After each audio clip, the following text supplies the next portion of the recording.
이슈파이터 3부 이어가겠습니다. 매주 목요일에는 TBS 의뢰로 여론조사 전문기관 리얼미터가 국정 지지율 그리고 주요 현안에 대한 여론조사 결과를 알려드리고 있는데요. 함께 하실 두 분입니다. 리얼미터 이택수 대표 자리하셨습니다. 어서 오십시오. 네, 안녕하세요. 네, 자리가 바뀌었습니다. 네. 그쪽에 앉으시면 잘생겨 보이신다고. 네, 오른쪽 각이 제가 괜찮다는 여론이 있습니다. 그래서 네, 시청자 여러분들께 투표 들어가면 투표. 여론조사 하겠습니다. 여론조사. 예. 와이프가 그렇게 얘기하신 거 아니에요? 아니에요, 뭐. 부인 절대 지존. 네, 그렇군요. 저는 여론조사 하려고 했는데 굳이 할 필요 없겠다 이런 생각이 좀 들었습니다. 박시영 윈지코리아 컨설팅 부대표 자리하셨습니다. 네, 반갑습니다. 어서 오십시오. 예, 한 주 만에 오시니까 굉장히 반가워요. 아, 낯선데요? 낯설어요? 네. 여기가 내 집같이 여기세요. 네, 푸근합니다. 그러니까요. 예, 푸근한 품에 안기셔서 축구 얘기합시다. 너무 보셨죠? 기분이 너무 좋아요. 네. 기분이 너무 좋아요. 예, 박시영은 기분이 좋다. 네.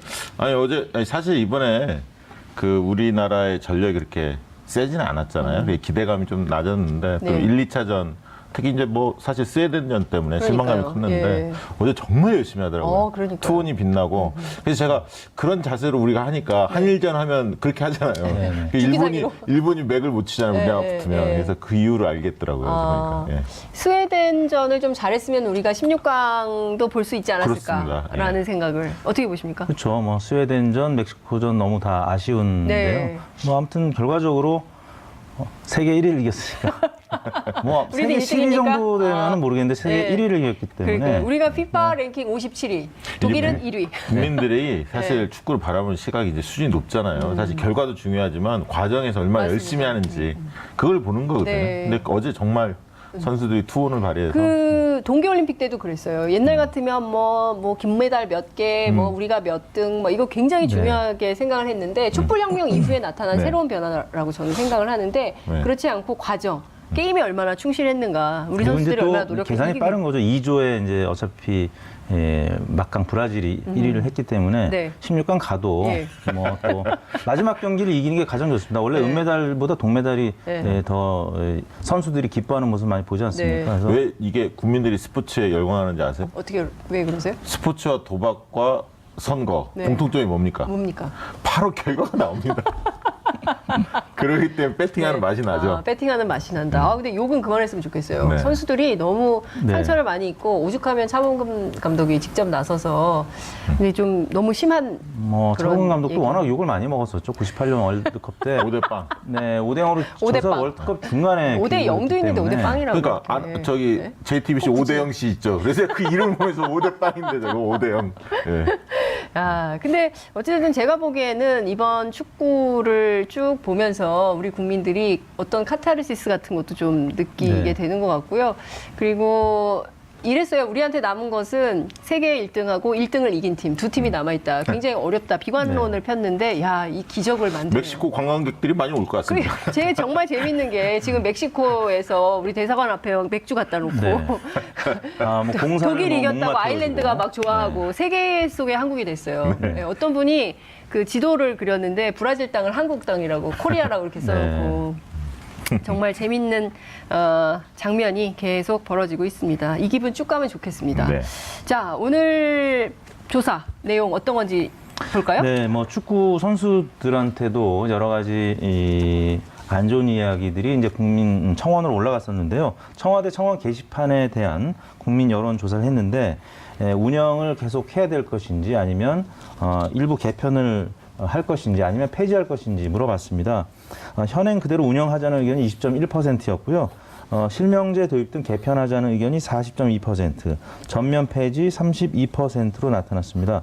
그래서 운영 지속하자는 의견, 현행 그대로 혹은 개편해서 운영하자는 의견 합쳐서 60.3% 오른쪽 그래프처럼 나타났고요. 운영 폐지 의견은 32%.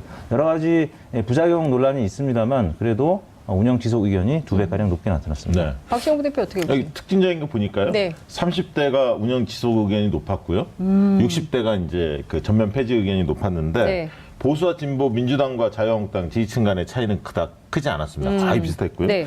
저는 일단은 이 청와대 자체가 이 국민청원제를 이렇게 하는 것 자체가 획기적 시도 아닙니까? 네. 그리고 적극적인 소통을 상징하는 의미인데 실제로 하루에 네. 거의 700건 정도가 들어온다고 해요. 오. 지금 이제 제가 한번 들어가서 보니까 22만 2천 건 정도가 누적이 돼 있더라고요. 그러니까 굉장히 활발하게 이루어지고 있고요.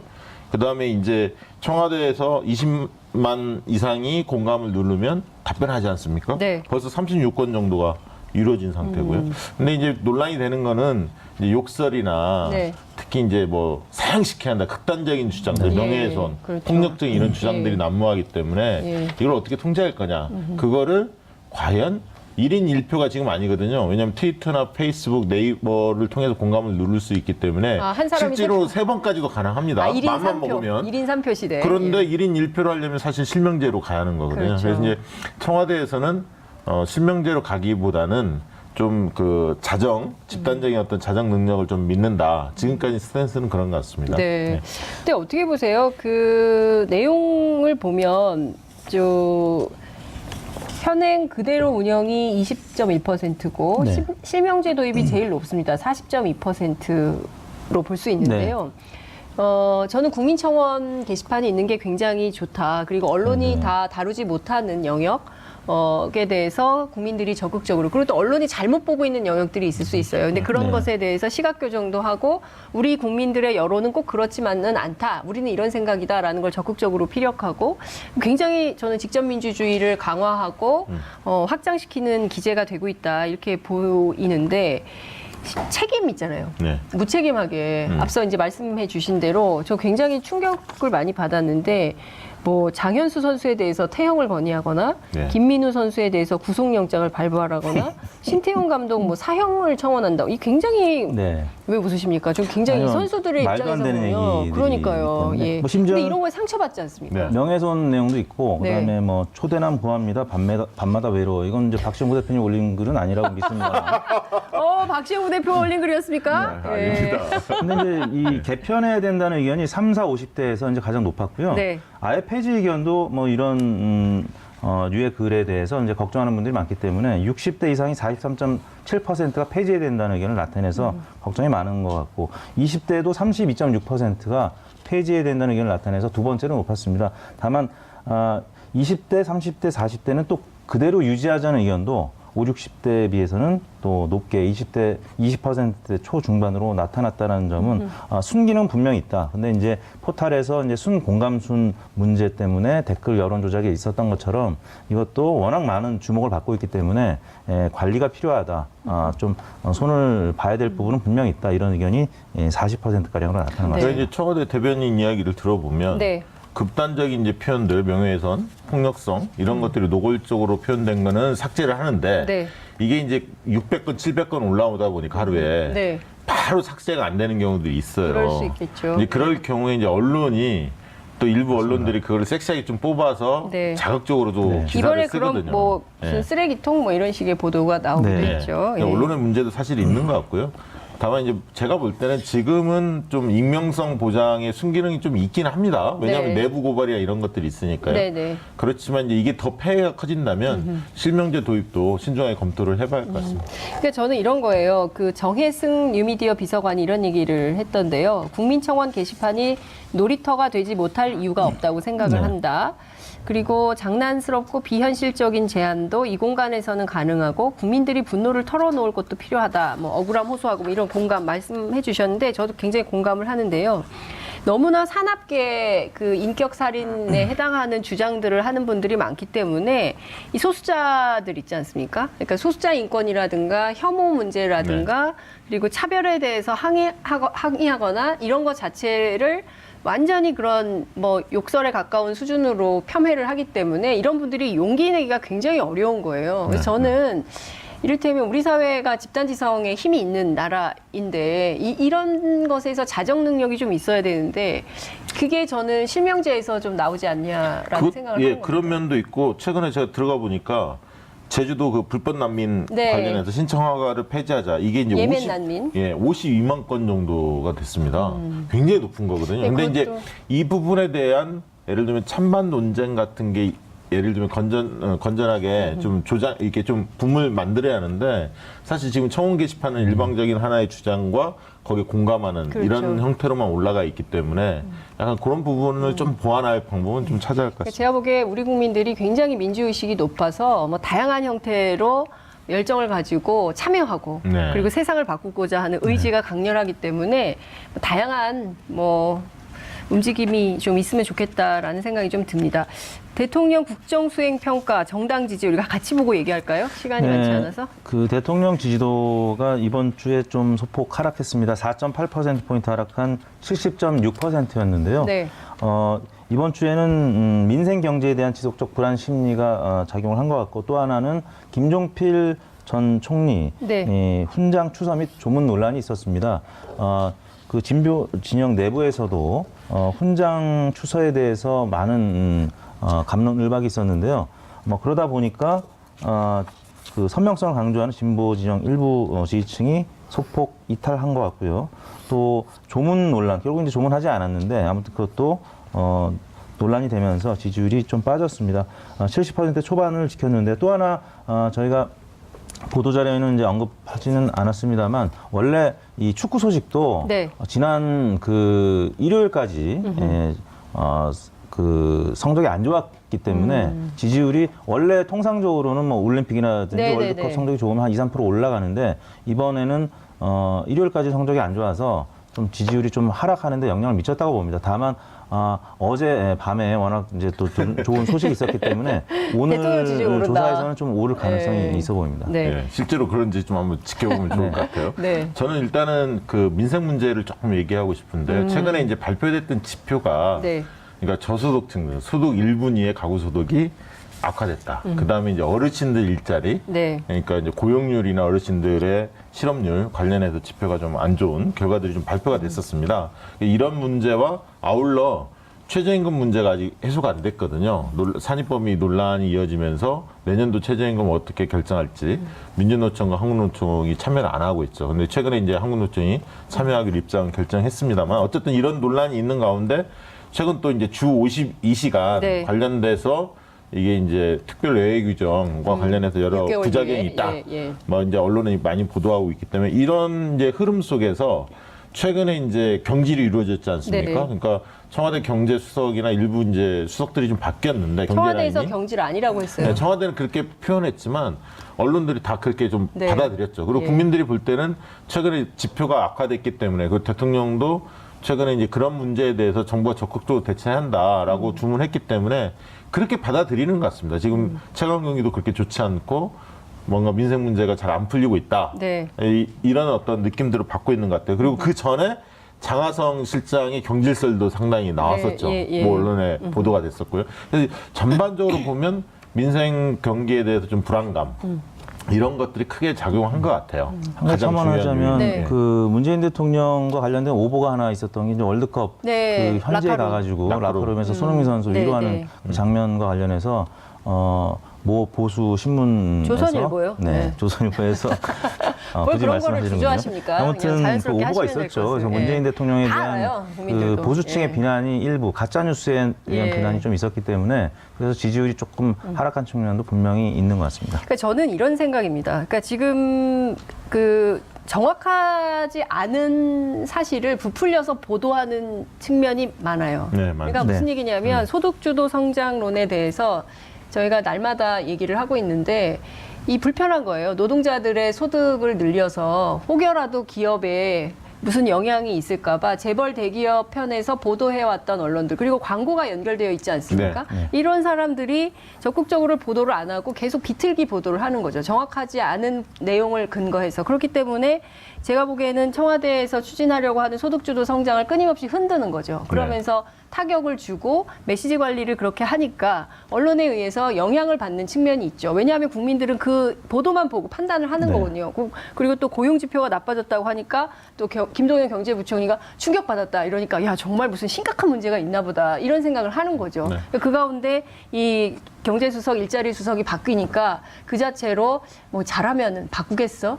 못하니까 바꾼 네. 거 아니야? 이제 이런 국민들의 여론이 형성되면서 지금까지 온 거고 또 규제개혁 회의를 갑자기 취소했기 네. 때문에 또 대통령께서 답답하다 네. 이런 한 말씀을 하셔서 저는 전반적으로 보면 이런 경제와 관련된 내용들이 좀 정리정돈이 안 되기 때문에 여론에 조금 영향이 있었던 거 있었다고 아닌가. 봅니다. 그러니까 당이나 청와대나 정부가 네. 이게 굉장히 그 긴밀하게 유지가 돼야 하는데 최저임금 문제부터 시작해서 네. 좀 삐그덕거리는 게 많이 있었거든요.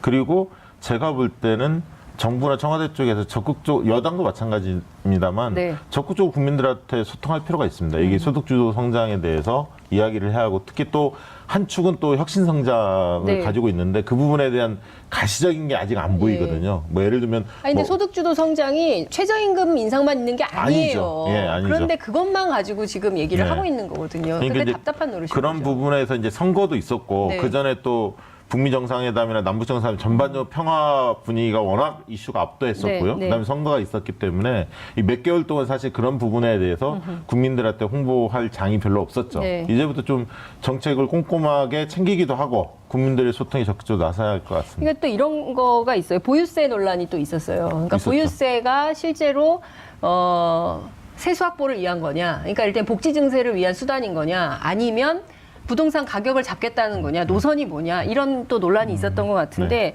저는 그 노무현 정부에서 일했던 이정우 교수께서 네. 얼마 전에 인터뷰해서 어쨌든 트라우마, 노무현 정부의 트라우마를 벗어나라. 좀 열패감에 젖지 말고 적극적으로 과감하게 경제 정책을 써라. 이제 이런 메시지를 주셨는데 맞지 않습니까? 어떻게 보십니까? 그렇습니다. 좀 뭐 자신감을 갖고 밀어가야 되는 거 아니겠어요? 흔들리지 말고. 2006년도였나요? 아무튼 열린우리당이 네. 이제 총선에서 이긴 다음 4대 개혁 입법을 추진하는 과정에서 여러 가지 보수 진영의 반발. 네. 그래서 당이 급격하게 이제 지지율도 떨어지고 뭐 이런 트라우마가 있기 때문에 아마 이 교수님께서 그런 말씀하신 것 같은데 일단 보수 진영이나 보수 언론에서는 일단 안보와 관련한 공격은 이제 더 이상 무의미해졌고 그렇죠. 다만 이제 경제와 관련된 여러 가지 맞습니다. 공격을 지금 하고 있는 것 예. 같은데요. 이 성장이라는 게 경제 성장이라는 게 한 2년, 3년 지나야 가시화되는 것이기 때문에 보수 진영이 공격하기 좋은 포인트입니다. 그래서 이거는 이제 여당이라든지 아니면 정부에서 문재인 정권을 위해서 여러 가지 잘못된 뉴스는 바로잡고 네. 또 홍보가 많이 필요한 부분이 아닌가 그러니까요. 싶습니다. 그러니까 기득권 반발에 너무 그렇죠. 위축될 필요가 위축될 없죠. 필요가 네. 없는데, 근데 언론의 기조가 그렇기 때문에 네. 또 언론의 영향을 받는 국민들이 많이 있기 때문에 그러니까 그런 건데. 국민의 민심을 그래서 제가 잘 한마디만 할게요. 이슈파이터를 꼭 보셔야 돼요.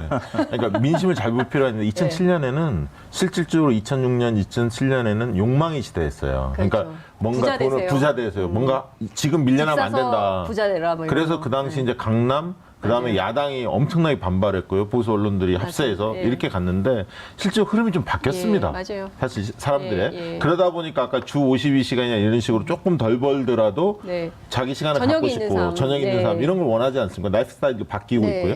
이게 워라벨, 워라벨. 네. 그런 측면에서는 지금 압도적으로 국민들이 지지를 해줬기 때문에 네. 이 힘을 바탕으로 그렇죠. 과감하게 드라이브를 걸 거는 걸어야죠. 그 정태인 칼폴라니 소장이 네. 뭐라고 얘기했냐면, 아니 지지율 80%짜리 대통령도 이거를 못하면 그럼 누가 할 수 있냐라고 걱정을 그렇죠. 하고 있어요. 그러니까 국민들이 이렇게 지지를 하고 있기 때문에 이 정책은, 그리고 다수 대중이 다 노동자들이에요. 맞습니다. 우리 재벌 네. 대기업 아니지 않습니까? 아니 그 지금 부동산 문제는 네. 뭐 청년들이 다 밀려나고 있고 집을 네, 그러니까 그렇죠. 예. 얼마나 심각한지는 다 알고 있기 청년 때문에. 일자리 문제 심각하죠. 오죽하면 헬조선이라는 말이 나왔으니까. 그럼 당장 내 호주머니가 든든해질 수 있고, 그래서 나가서 다만 맥주 한 잔이라도 마실 수 있는 돈이 있어야 되지 않겠습니까? 예, 그런 차원에서 하는 정책이기 때문에 소득주도 성장은 더 이상 흔들면 안 된다, 이런 말씀을 꼭 드리고 싶습니다. 그나저나 패널로 나오신 것 같아요. 네? 패널로. 아, 오늘 좀 열받았어요. 축구도 이기고. 예. 자, 정의당이 10% 나왔습니까? 정당 지지율 네. 그렇게 높아졌어요? 네. 무슨 어떻게 봐야 됩니까? 정의당이 5주 연속 상승을 하면서 네. 저희 리얼미터 조사에서 이제 처음으로 10%대 최고치를 기록했는데요. 이번 주는 민주당 지지율이 좀 많이 빠졌습니다. 6.3%포인트 빠진 47.8%였고요. 네. 또 한국당은 소폭 올랐고 정의당이 이제 2.1%포인트로 많이 올랐습니다. 바른미래당도 지금 주춤한 상황이고 5.3%, 민주평화당도 소폭 빠져서 2.3%. 지금 보수 진영이 지방선거 지나면서 많이 쪼그라들었고요. 네. 민주당은 진보 정당이었다가 이제 중도, 그래서 보수 정당으로 외연을 확장하는 과정에서 어떻게 보면 진보 진영의 영역이 많이 확대가 됐고 그 확대된 영역으로 정의당이 지금 많이 올라가고 있는 것 같고요.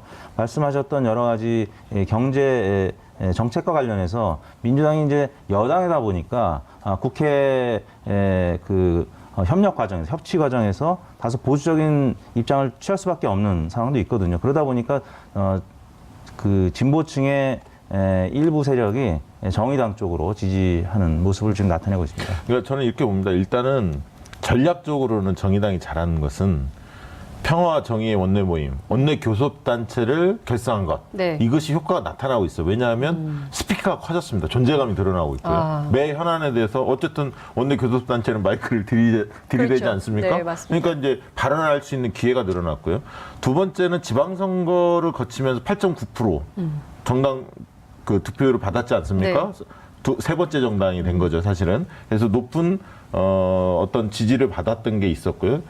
마지막으로는 최근에 일어났던 게 김종필 훈장 추서 네. 논란에 있어서 어떤 조문을 갖지만 훈장 추서는 안 된다는 입장들을 피력을 했죠. 굉장히 분명한 태도. 네, 그래서 상당히 어필을 했고요. 그다음에 이제 최저임금 논란 과정에서 노동계의 입장을 대변한 것. 그다음에 최근에 또 개혁 입법연대를 추진한다 하면서 어떻든 문재인 대통령의 적폐청산 개혁 과제에 대해서 동반자로 적극적으로 나서겠다 이런 입장을 명확히 했거든요. 그러다 보니까 민주당에 실망한 사람들을 흡수를 한 거죠, 정의당이. 그렇게 보여집니다. 그 얘기 나온 길에 개혁 연대 네, 있잖아요. 입법연대. 입법연대, 네. 개혁 입법 동맹, 네. 개혁 입법 연대 180석 만들자라는 네. 건데 바른미래당까지 포함을 해야 돼요. 그렇죠. 어떻게 전망하세요? 그거는 근데 단계별로 갈 것 같아요. 제가 볼 때는. 그러니까 이게 그거를 딱 상정하게 움직이는 게 아니라 네. 어떠한 개혁 과제, 네. 입법 과제, 민생 현안이 있다. 근데 이것은 통과해야 한다. 국민적으로 호소하고 그걸 해나가기 위해서는 민주평화당, 정의당과 손을 잡아야 한다라고 하는데 만약에 자유한국당이 거부한다면 현실적으로 180석 이상이 있어야 신속한 안건으로 처리가 가능하잖아요. 네. 그래서 그럴 때는 국민적 동의하에 바른미래당이 함께 할 수 있도록 해야지 처음부터 이렇게 다 모으자라는 네. 식으로 가면 실패한다고 봅니다. 그러니까 그런 과제를 공통부문을 도출해내고 어떤 네. 걸 해야 할지 네. 거기에 대해서 국민적인 동의를 이끌어내면서 바른미래당이 따라오게끔 만들어야 합니다. 알겠습니다. 네. 이택수 대표님 짧게 말씀해 주셔야 돼요. 네, 아무튼 그 더불어민주당이 이제 선거에서 이겨서 한 2주 동안은 좋은 성적표를 받았지만 네. 이제는 실제 성과를 내야 되는 그래서 이제 국민들로부터 여러 가지 청구서가 날아오는 뭐 그렇죠, 단계가 그러네요. 되기 때문에 네. 좀 지금부터는 정부 여당의 입장에서 좀 신중한 여러 가지 입장을 피력해야 될 필요가 있을 것 같습니다. 그러니까 개혁 정책의 성과, 이게 손에 네. 잡히는 개혁 정책의 성과가 있지 않는 한 민주당의 지지율도 고공행진하기는 굉장히 어렵다. 네. 이런 말씀 주신 걸로 정리하겠습니다. 오늘 말씀 여기까지 듣겠습니다. 고맙습니다. 감사합니다. 네, 오늘 이슈파이터가 준비한 순서는 여기까지입니다.